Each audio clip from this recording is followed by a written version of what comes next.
कहानी अब अपने सबसे रोमांचक मोड़ पर पहुंच चुकी है। हर किसी को लगता है कि सूरज अब इस दुनिया में नहीं रहा, लेकिन सच इससे कहीं ज्यादा चौंकाने वाला है। दूसरी तरफ ईशा अपने दिल को समझाने की लाख कोशिश करती है, फिर भी उसे बार बार महसूस होता है कि सूरज कहीं न कहीं उसके आसपास मौजूद है।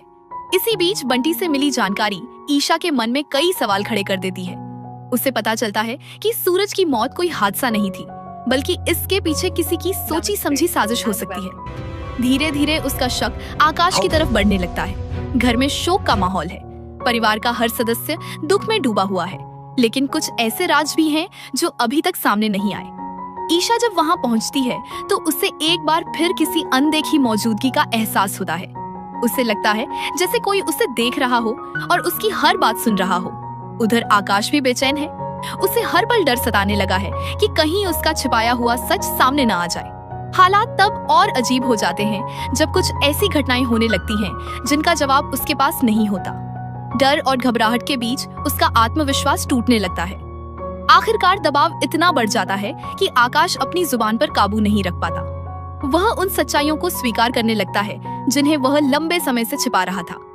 उसे नहीं पता कि उसकी हर बात किसी के पास सबूत के रूप में दर्ज हो रही है। इसके बाद कहानी में एक ऐसा खुलासा होता है जो सभी को हैरान कर देता है। जिन लोगों ने उम्मीद छोड़ दी थी, उन्हें एक नई उम्मीद दिखाई देती है।